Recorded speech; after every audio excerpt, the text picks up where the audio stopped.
All right, Andy, how long should I plan to have my house for sale in this market? So I think they're looking for why or how long. I mean, if I list it right now, how long do you think it'll be on? And maybe by the time I close, what do you think?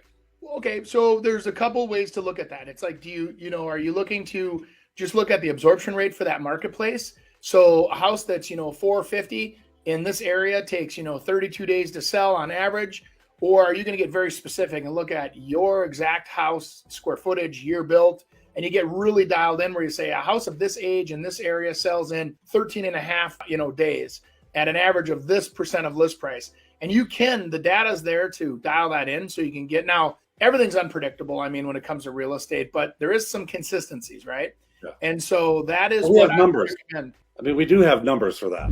Yeah, I mean, that's that what I'm shows saying. it. Yeah, I mean, you could have a real estate agent literally dial in. Like I always say this because if you're up at, let's say you're in Blaine, which Chris, that's a town north of 94. Heard of it. Blaine, it's a little south of Canada, a little north of Big complex. Yes, big yes. ice rinks. Lots of soccer, lots of hockey. Yes. Yeah, super rinks. Now, in that community, let's say that you had a property up there that you have a big executive two-story on the lakes or the TPC, the golf course up there or whatever, and you have an executive level home for $1 million plus.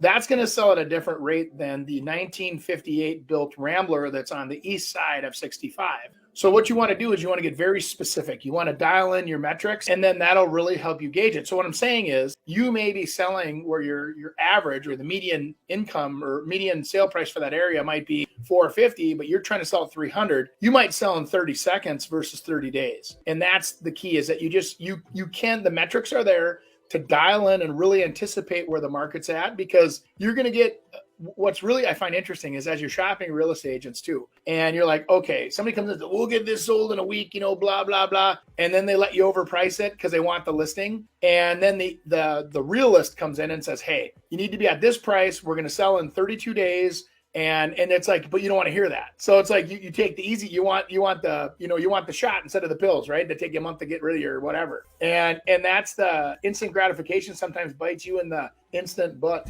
Yeah, I've always been the kind that, I mean, I don't ever want to explain later that, hey, here's what the problem is, or man, I didn't really think about this and we got a problem later. And there's other agents that don't have a problem with that. They'll contractually obligate you. And then it's like, hey, if we're going to sell, we got to start getting it down. But it's so important, that initial list price, and it depends. Different people. I mean, there's different philosophies and ways to market things and to go. I think I talked about this before, but I had a property at one point, this was quite a few years ago, we priced it way over what the market was. But the whole idea is we were kind of going on the market in this time frame, kind of give it a quick shot because nothing was out there, but listed it high, and then came back in the spring, $50,000 to $75,000 less, which was still maybe a little too high, but people looked at it and said, oh my gosh, here it is, and we ended up getting it. So there's sometimes it's not just like, oh, that idiot just really listed it high. There might be some thought process to it and how you do it. And I think that's real important from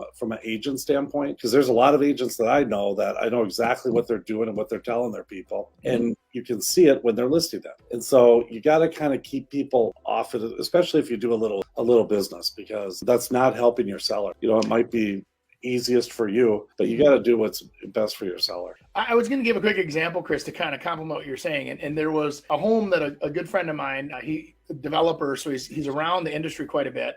And this was years ago. And he had a house that was built on acreage that was actually a slab on grade executive level 2-story. Super rare, right? Mm-hmm. And so we did our research on that. We came back to him, and the market out there is slower anyway. In this market, it was Otsego. That market was a 40-day market at that time for the average sale. And I was like, listen, this product, everyone that I could find going back 2 years, takes about 150 days to sell on average.